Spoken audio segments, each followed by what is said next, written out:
Polls are now open in Catalonia in Spain. The governing Separatist party called the vote early after Parliament failed to pass the region's budget.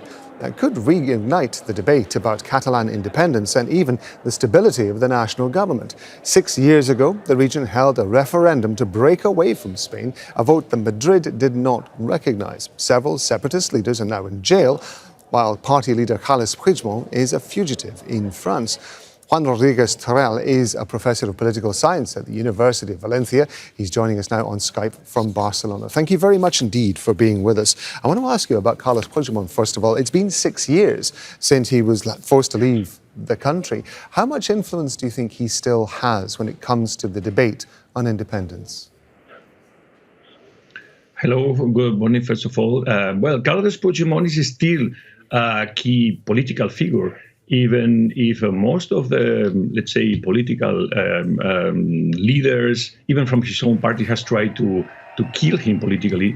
But he's showing a strong leadership for most of his voters. But at the same time, Carles Puigdemont has become a very divisive political actor, even among pro-independence voters. So it is not clear that he could keep the strong support he had 6 years ago, 2017, when he got almost 1 million votes.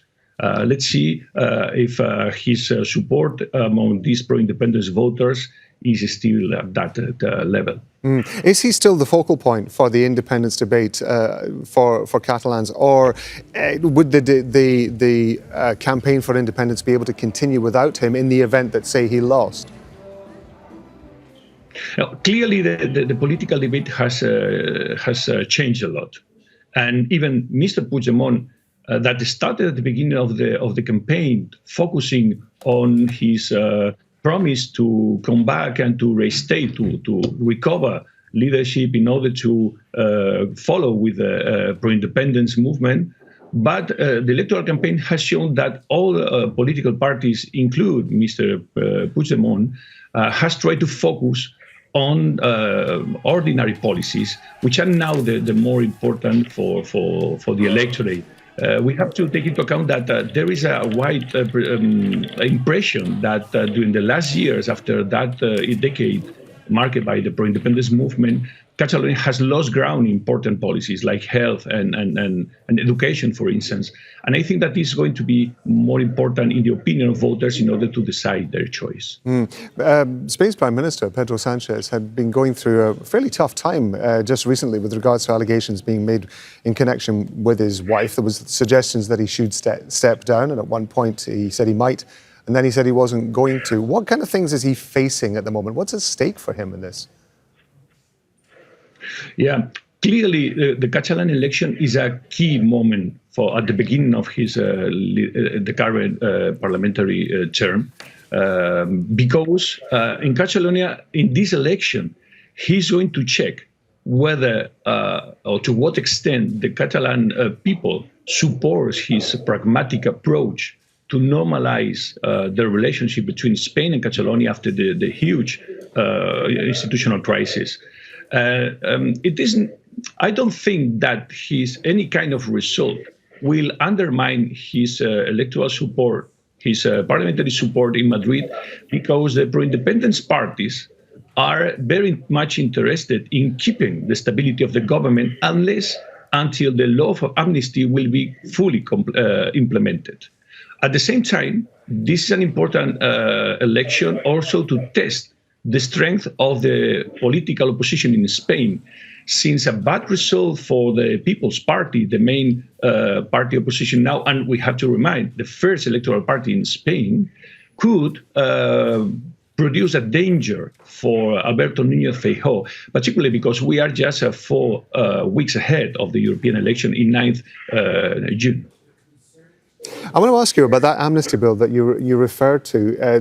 Just for a little bit of context, my understanding is that the amnesty bill basically gives, it would lift pending legal action against Catalan nationalists for the actions that were taken back in 2017. Now, it's been approved by Spain's Parliament, but there's a lot of particularly right-wing opposition to this. What is the possibility that could actually fail? And if it does fail, if it doesn't go through, what does that mean again for Catalan independence particularly?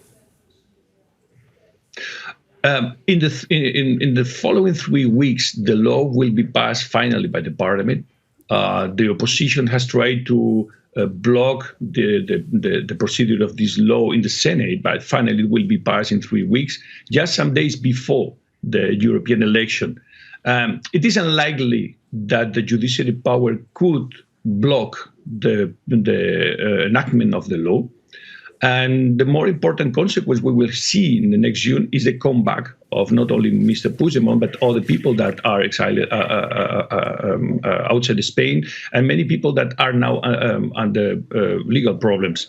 In case this law could be blocked for a way that I cannot anticipate right now, that of course will fuel again the protests in Catalonia, but this could erode the support of Catalan pro-independence parties to government of Pedro Sánchez. This is why the opposition towards the law in Spain is betting to try to find any kind of way to block the application of this law. But I'm not confident on that. I think that as I said at the beginning, a good result in Catalonia and the progressive application of the law in the upcoming month probably will reduce animosity in the relationship between Catalonia and Spain, and will probably strengthen, by the way, the stability of the government in Madrid. It's really interesting to get your thoughts on this. Juan Rodriguez Teruel, thank you very much indeed for your time, sir. Thank you. Thank you, my pleasure. Make sure to subscribe to our channel to get the latest news from Al Jazeera.